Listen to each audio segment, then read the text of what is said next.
Sehubungan beliau ditugas Allah untuk membenahi umat tidak pandang bulu, dari golongan manapun, agama manapun, tua, muda, pinter, goblok, sekolah makan ini, supaya sakit ibadah di mana Allah kan sempurna.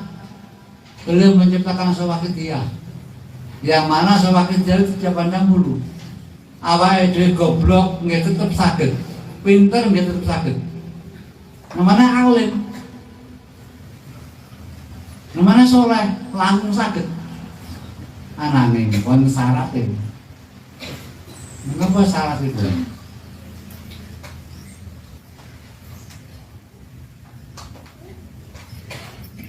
Sesuai kali beliau dawuh 16 Januari 1976. Saat itu Mujadah Kubro malam Senin deman terakhir sak mantune salat maghrib beliau dawuh wonten kali perkara dawuhipun ingkang pertama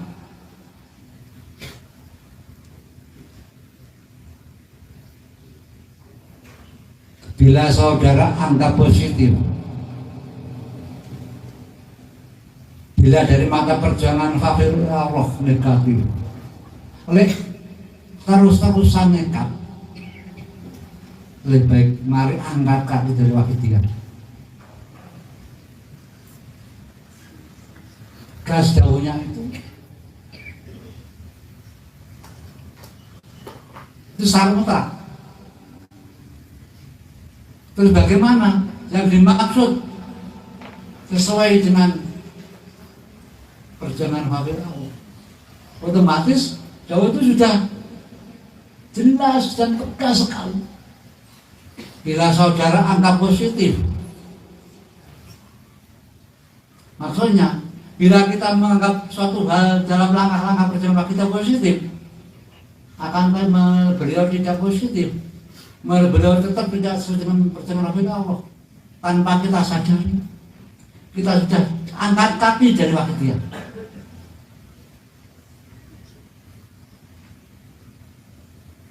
Contoh, kita dalam berjuang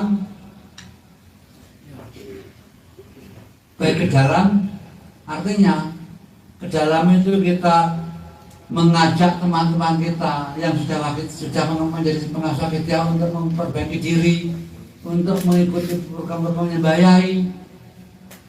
Terus keluar kita penyiaran, itu terlihat positif.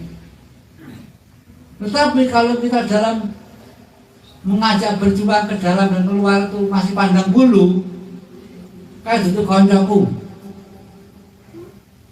kayak melokai, itu termasuk yang dimaksud beliau. Mari angkat kaki kedua kita. Jadi jangan dianggap remeh, hati-hati. Yang ditugasi beliau bukan sapi.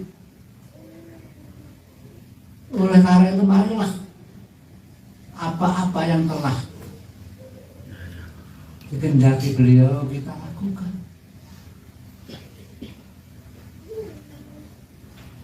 Beliau sebagai Nabi Rasul, otomatis beliau mempunyai kasih sayang sangat dalam. Orang yang melakukan kesalahan, walaupun sebenarnya patah, baru langsung wakidiyah itu dibiarkan saja, biar menyadari dengan sendirinya. Seperti halnya Allah Subhanahu wa Ta'ala punya sifat Rahman-Rahim yang menentang Allah, yang melakukan hal yang dilarang Allah, orang dibiarkan. Tidak langsung dibunuh. Itulah Rahman-Rahimnya Allah Subhanahu wa Ta'ala.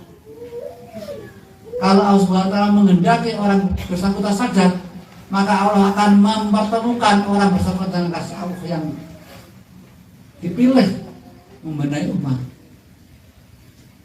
Terus bagaimana dengan kita?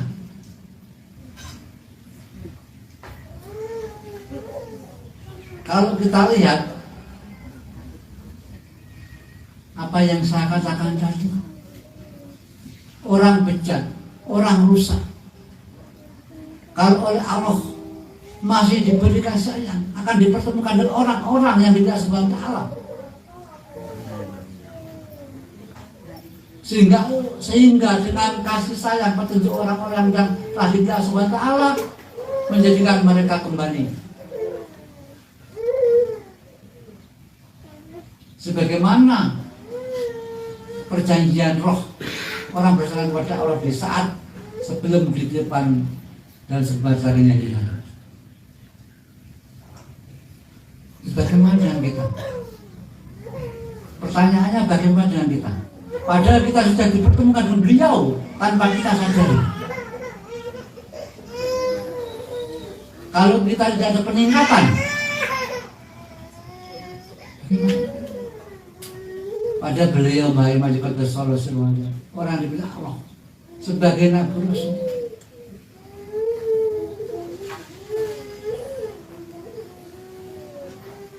sebagai mujahid yang terakhir